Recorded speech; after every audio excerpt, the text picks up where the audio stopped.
ইসলামপন্থী বলতে আমরা একটা হলো ব্যাপক অর্থে যারা ইসলামের দাবি করে তাদেরকে সহ ইসলামপন্থী। আরেকটা হলো যে না, আমরা কওমি মাদ্রাসা কেন্দ্রিক যারা হাক্কানি ওলামায়ে কেরামদের যেই জামাতগুলো আছে, যে সংগঠনগুলো আছে, এটার একটা ঐক্য। তো এটাতে আমরা সফলও হয়েছিলাম যে না, আমরা নিজেদের ঐক্য করি, তারপরে কি সামনে বাড়ব।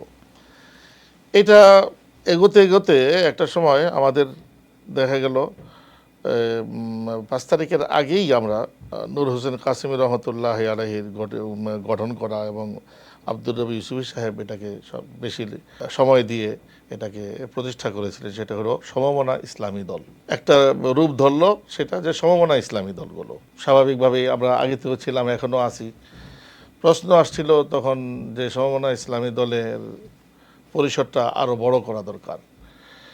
সেক্ষেত্রে যদিও হেফাজতে নাই বা হেফাজতের সাথে তাদের একটা দূরত্ব আছে, চরমনাই পীর সাহেবের দলটাকে নেওয়া যায় কিনা, ইসলামী আন্দোলন যেটা, এটা নিয়ে নিজেদের মধ্যে একটু মতনৈক্য ছিল। সব কিছুর পরেও দেখা গেল যে না, বৃহত্তর স্বার্থে তাদেরকে নিয়ে করলেই ভালো হয়, নেওয়া হলো তাদেরকে। চরমনাই পীর সাহেবের দলের সঙ্গে আপত্তির কারণ এরা ধারাবাহিকভাবে চলে আসতেছে পিছনের থেকেই। ওনারা হেফাজতকে কখনোই মেনে নিতে পারেননি, হেফাজতের উত্থানকে মেনে নিতে পারেননি। এই জন্য এই দূরত্ব চলে আসছিল। নতুন করে কোনো কিছু ওনারাও তৈরি করেননি বা দিক থেকেও হয়নি। তো এই দূরত্ব চলে আসতেছিল, যে ওই দূরত্ব গুছায়া হলেও যে কোনোভাবে বৃহত্তর স্বার্থে কাছাকাছি আসার এটাকে মেনে নিয়ে সকলেই একসাথে চলতে শুরু করলো। একটা পর্যায়ে প্রশ্ন আসলো, ওই যে বললাম না, ইসলামী নামের উপরে যেহেতু রাজনীতি করে, আমাদের পক্ষ থেকে অনেক আপত্তি থাকলেও এখন বৃহত্তর স্বার্থে জামাত ইসলামের সাথে জামাতকে মিলিয়ে নেওয়া যায় কিনা, এইখানে আইসা হলো কি একটু বাধা সম্মুখীন হলো সমমনা ইসলামী দলটা।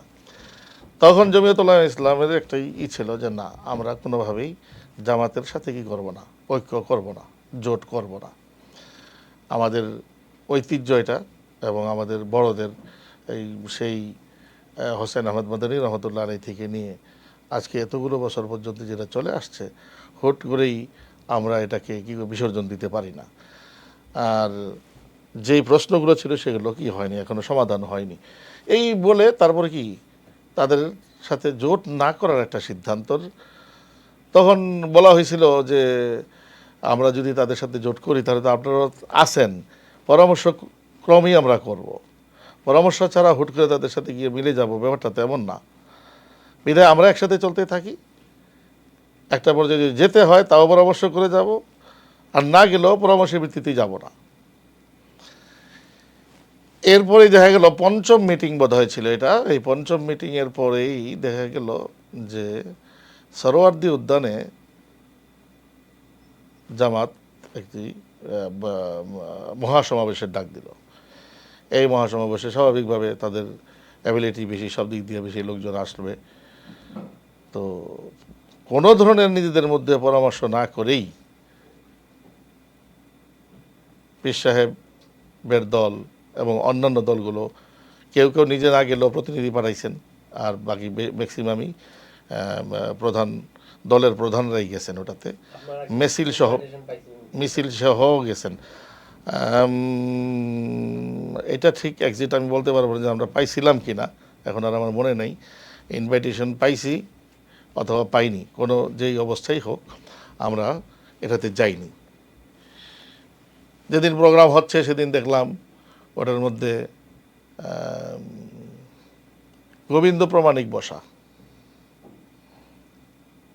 মানে ভারতের রয়ের দালাল হিসাবে যাকে চিনি। তো এই জাতীয় অনেক ধরনের প্রশ্ন জায়গা নিয়ে কিছু আমরা ওখানে দেখলাম। আর তারা কোনো পরামর্শ না করে এখানে গিয়ে যোগ দিলেন কেন? এখন বলতে পারে যে আমরা তো আর দলীয়ভাবে জোট করিনি তাদের সাথে, কিন্তু আমরা গেছি। এতটুকু পর্যন্ত গেলেও তো একটু পরামর্শ করলে, আপনারা গেছেন আমরাও যেতাম পরামর্শ করে, সিদ্ধান্ত হলে।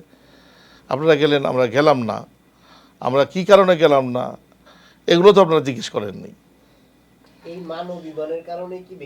এই মান অভিমান এবং এই মূল কারেন্টের মান অভিমানের কারেন্ট না, এখানে তো ইমানের প্রশ্ন থাকে, আমাদের দিনের প্রশ্ন থাকে। আমরা এই যে আপনাকে আগেও বলেছি যে দিনের একটি অংশ হিসেবে কিন্তু আমরা রাজনীতিটা করি। এরপরে আমাদের মান অভিমান বলেন আর এই কারণ বলেন, এই কারণগুলো সামনে রেখেই আমাদের দল মিটিংয়ে অ্যাটেন্ড করা বন্ধ করে দিলেন।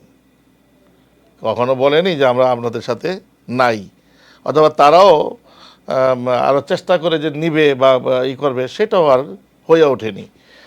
এভাবেই একটা দূরত্ব তৈরি হয়ে গেল। আমাদের ইসলামী যে কওমি ঘরানার দলগুলো একসাথে থাকার কথা ছিল সেখানে থাকলো তো নাই, বরঞ্চ 2 দিন পরে একটা সাংবাদিকের প্রশ্ন, সেই প্রশ্নের উত্তর দিতে গিয়ে খেলাফত মজলিসের মহাসচিব জনাব আহমদ আব্দুল কাদের সাহেব বললেন, জোট হলে তো জামাতকে সাথে নিয়েই হবে, জামাত ছাড়া আবার জোট হয় কী করে। এটাই আমাদের সন্দেহ যেটা ছিল সেটা মনে হয় যেন প্রমাণিত হয়ে গেল যে না, এটা সন্দেহ না, অমূলক কিছু না, আমরা যে সন্দেহ করতেছিলাম এরা তো ওদের সাথে জোট করতেই যাচ্ছে। এটারও ব্যাখ্যা উনি হয়তো বা ওনার মতো করে দিবেন এবং সেটা গ্রহণযোগ্য হলে হতেও পারে, জানি না, বাট এই বক্তব্যটাও সামনে আসছে। তখন সঙ্গত কারণেই আরও সাবধানী ভূমিকা পালন করতে হয়েছে জমিয়তকে। জমিয়ত তখন সাবধান হয়েছে যে না, আমরা তো আর যাই হোক জামাতের সাথে কি করব না, জোট করব না। এইভাবেই দূরত্ব তৈরি হয়ে আসছে। তারপর আপনারা বিএনপির সঙ্গে কিভাবে জুটলেন? স্বাভাবিকভাবেই দেশে এখন যে এই দলগুলো স্বাভাবিকভাবে আমরা দিনই কাজ বেশি করি আর অল্প সময় দিই রাজনীতিতে, কিন্তু রাজনীতিতে অল্প সময় দেওয়ার অর্থই না যে আমি ওখানে কি অথর্বের মতো পড়ে থাকব। সময়ের যে চাহিদা হবে সেই অনুসারে আমাকে তো কি পদক্ষেপ নিতে হবে। আমার দল তখন চিন্তা করেছে যে যেহেতু জোটের রাজনীতি আমাদের দেশে চলমান, তাহলে আমাকে তো একাকী থাকলে হবে না, কোনো না কোনো একটা জোটে যেতে হবে। সেটার জন্য আমাদের সবচাইতে যেটা পরীক্ষিত জোট আগেও আমরা করেছি যাদের সাথে, যে দলটার সাথে আমাদের দীর্ঘদিন চলার কি আছে, অভিজ্ঞতা আছে, ওইটাই প্রায়োরিটি পাইছে এবং সেই প্রায়োরিটির ভিত্তিতেই তাদের সাথে একটা জোটের কাছাকাছি গিয়ে পৌঁছে এখনও বসে আছি। প্রস্তাবটা কি আপনারা দিছিলেন নাকি ওনারা দিছিলেন? স্বাভাবিক বড়দের পক্ষ থেকেই তো কি আসে ছোটদের দিকে, ছোটরা তো এত সাহস করে না, প্রস্তাব বড়দেরকেই দিতে হয়। প্রস্তাবও আসছে এবং সেটাকে সাদরে গ্রহণ করা হয়েছে, মোটামুটি অ্যাকসেপ্টেবল মনে করি, এখনও পর্যন্ত চলতেছে। এখনও তো আর মানে ইয়ার ফর্মালি এখনও ঘোষণা আসেনি। কিন্তু আপনারা তো দীর্ঘদিনের জোট সঙ্গী জামাতের সঙ্গে, আপনারা ওখানে 20 দলের সঙ্গে জোটে জামাতের সঙ্গে থাকতে পারলেন, কিন্তু ইসলামী দলগুলি যখন মানে জামাতের সঙ্গে থাকতো তখন আপনাদের আপত্তিটা কেন? সবসময় বন্ধুর বন্ধুকে বন্ধু বানানো যায় না।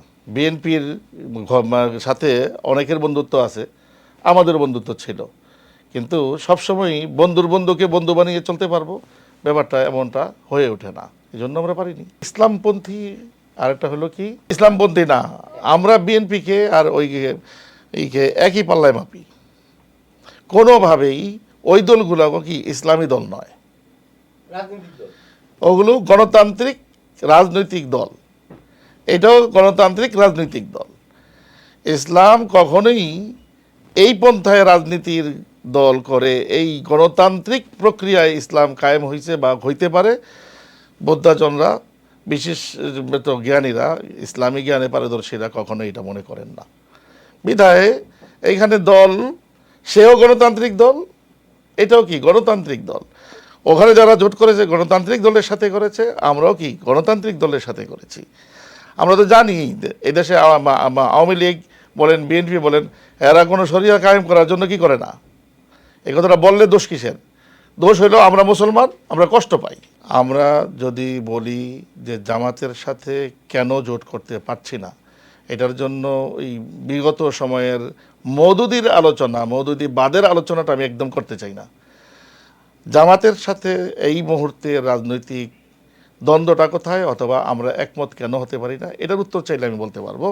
আর সেটা হলো, জামাত রাজনৈতিক যে ডিসিশনে যে বারবার ভুল করে, 47-এও ভুল করেছিল, 71-এও ভুল করেছিল, 24-এও আপনার 5ই আগস্ট পরবর্তী সময়ে তারা অতি দ্রুততার সাথে সেই ভুলগুলো বারবার রিপিট করছিল। রাজনৈতিক যে গলত এবং ভুলগুলো করছে, এটার লাইবিলিটি আমরা নিতে চাই না, এই জন্য তাদের সাথে আমরা জোট করতে পারি না। জুলাই আন্দোলনের মূল স্পিরিটটা কী ছিল? বৈষম্য বিরোধী আন্দোলন।